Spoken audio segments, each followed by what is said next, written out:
Good evening. Today is Tuesday, January 23rd, and the time is 6:30 p.m. I'd like to call this regular meeting of the Planning and Zoning Commission to order. May I have a roll call, please? Delory, Here. Mata, Here. Stiegel, Here. Onken, Here. Shield, Here. James, Serrato. Here. Thank you. Item number 2, approval of minutes. Item 2.1, approval of minutes for January 9th, 2024. We'll need a motion and a second to approve those. Madam Chair, Yes. make a motion that the minutes be approved. Okay.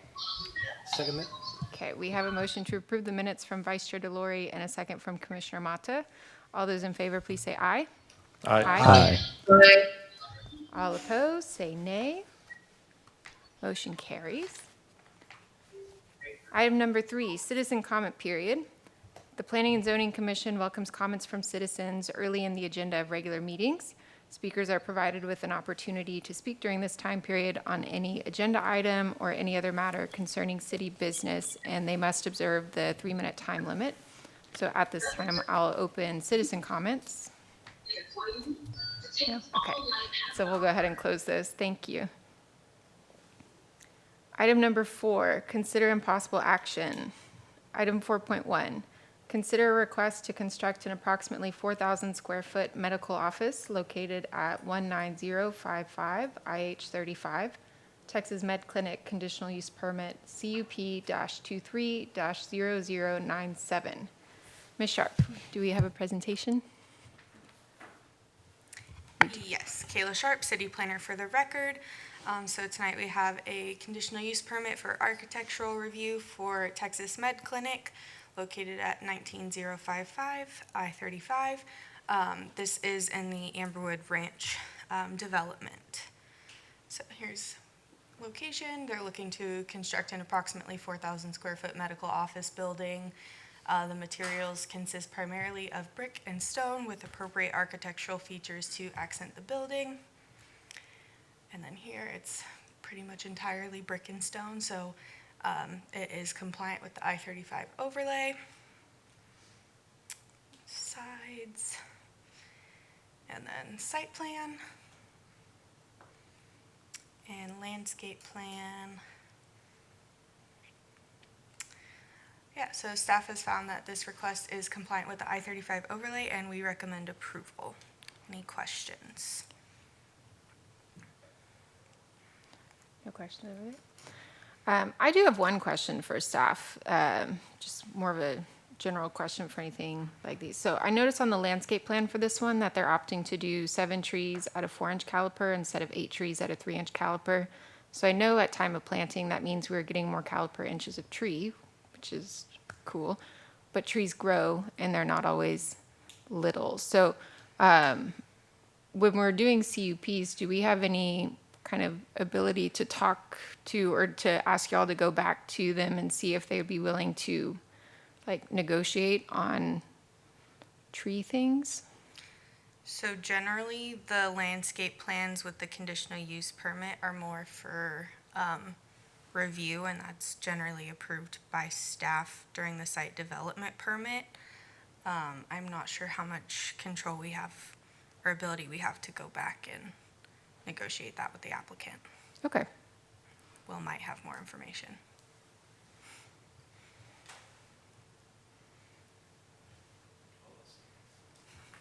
There we go. Will Atkinson, Director of Planning for the record. So there are some alternative allowances in the landscape code. We don't see it too often, but there's clustering for like multi-stems from that perspective for plants. There's also an allowance that it gives the planning director an alternative approval for projects if for unique design and what have you. So the fact that they have 7 trees at 4 inch versus 8 trees at 3 inches, it's fine. Yeah. In my opinion. Okay. No other questions for me. Thank you. We'll need a motion and a second to take an action on this item. Motion to approve item 4.1. Okay. I second. Okay. So we have a motion to approve item 4.1 from Commissioner Stiegel and a second by Commissioner Serrato. Is there any discussion on that motion before we vote? Okay, all those in favor of approving 4.1, please say aye. Aye.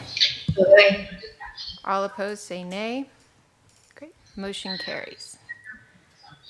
Item 4.2, consider a request to construct an approximately 7,213 square foot shell building located at 2220 Kohler's Crossing. Kohler's Shell Building Conditional Use Permit, CUP-23-0099. Ms. Sharp? Yes, Kayla Sharp, city planner for the record. So this is another conditional use permit for architectural review for a site located at 2200 Kohler's Crossing within the I-35 overlay. This is roughly at the corner of Kyle Crossing and Kohler's Crossing, and they are looking to construct an approximately 7,200 square foot shell building. And the materials consist primarily of stone veneer and stucco with appropriate architectural features to accent the building. So I will say these are a little bit hard to read, so the colored renderings help a lot on the next slide. But this is compliant with the I-35 overlay, and staff recommends approval. So dumpster enclosure matches the building. And then here is the site plan and landscape plan. So staff recommends approval of this item. Do you have any questions? Quick question. Yes. By any chance, do we know who's going to be the tenant of these buildings or of this building? We don't at this point, so when that happens, they'll present this as a shell building, and they'll comply with all of like our parking and landscaping requirements for generally whatever the base zoning district is, which is retail services in this case. So it's met those requirements for parking and landscaping and things like that. Cool. Thank you. So, Yes. follow up to that, then it could be just for common language, a spec building. It's, okay. There's something that tips the hand here, though, that it could be a dental practice? Potentially, yes. Potentially, yes. Okay. Any other questions? Okay. Yeah, that was one of my concerns as well. I noticed on the last page it said medical office building, so I just want to confirm that it is a shell building that will be able to be converted into anything, and it won't just sit empty as a shell medical building. It could be turned into anything that we want. Yes, so they're permitting it as a shell building, and then as they get tenants, they'll submit for finish out buildings to finish out the interior of their building, and that's separate.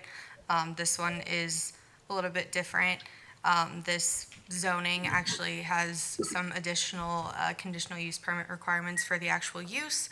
So depending on the end tenant, they may come back with that proposed tenant for a conditional use permit. Okay.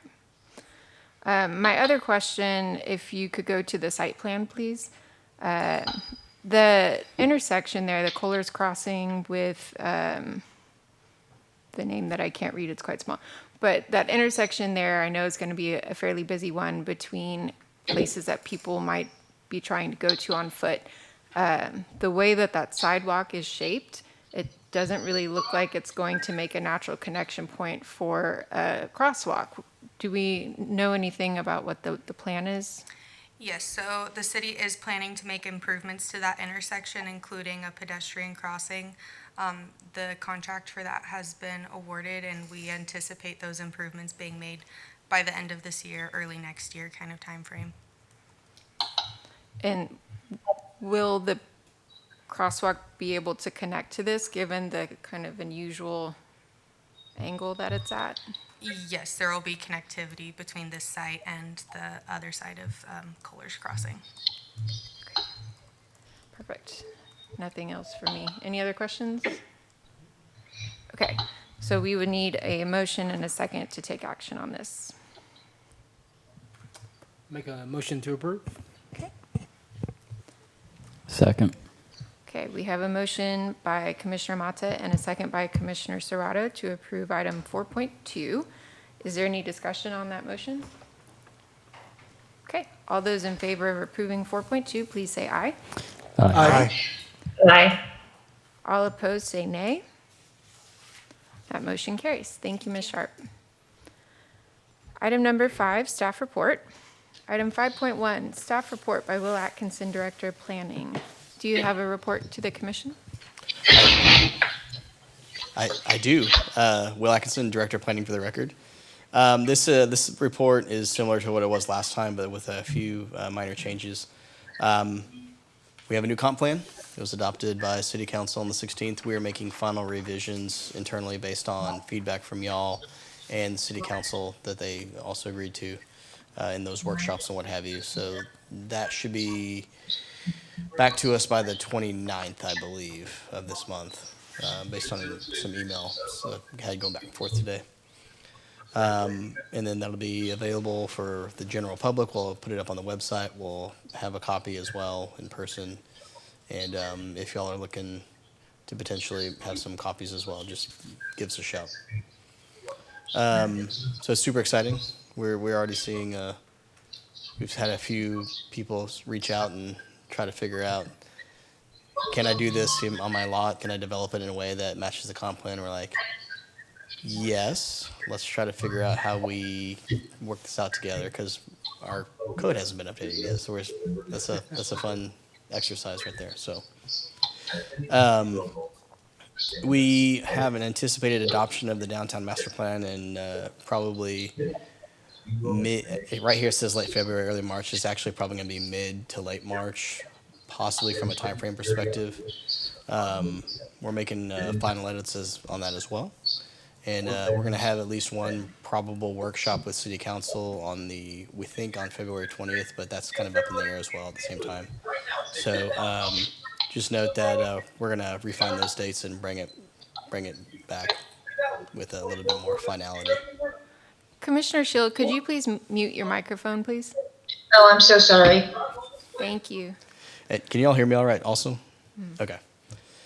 And then also we're starting to look at doing a development code rewrite as well, because we have a new comp plan. We need to get that knocked out. So it may be before April, May timeframe, but we're also working on it internally. Like, are we wanting to do any aspect of it ourselves and maybe do a partial code rewrite and take that out by a third party? So we're still working on that internally. And then, once again, we have the National Planning Conference, April 13th through the 16th in person, and May 8th through the 10th online. If you haven't already reached out to us to start working on that, if you want to go, please let us know very quickly. We want to get those early bird specials locked in and taken care of. So as quickly as you can if you want to go. And that's all I got. Thank you very much. Okay. Well, that brings us to item number 6. I'm learning my Roman numerals. Adjournment. If I may, a question of staff. I couldn't quite hear for a moment there. You made a transition from the comp plan was approved by the council first read last week, then the anticipated adoption of downtown master plan in February, early March. And That's actually going to be probably late March late March, for the downtown master plan, if the schedule that we're looking at holds. if it holds. Yeah. And also, I was of note that people are already approaching you about some plans potentially and wanting to see if they conform to the new comprehensive plan. Yeah, we've had a couple of property owners reach out and say, hey, we want to do such and such on our property, and so now we're in the but the opportunity to try to take our comp plan and then figure out which applicable zoning districts work with that and try to mold that those projects and all that to make it happen. So Yeah, it's going to be a learning curve for us all, it would seem. yes, So, it will, but it's one that we need to that we're going to embrace and try to and scoot the projects along if they're appropriate to do so. And Yeah. what have you, so. because it's going to be interesting and a challenge for you guys as well as for council and for us to really integrate this into the way we work, it would seem. And it's interesting, but not surprising, I suppose, that property owners would already be approaching you. So that just tells us we need to get on top of it, I think, Yeah. Yeah. Thank you. If there's no other questions for the director, item number 6, adjournment. So at this time, we've completed all the items on the meeting's agenda, and there is no further business that can be discussed. So we are adjourned at 6:45.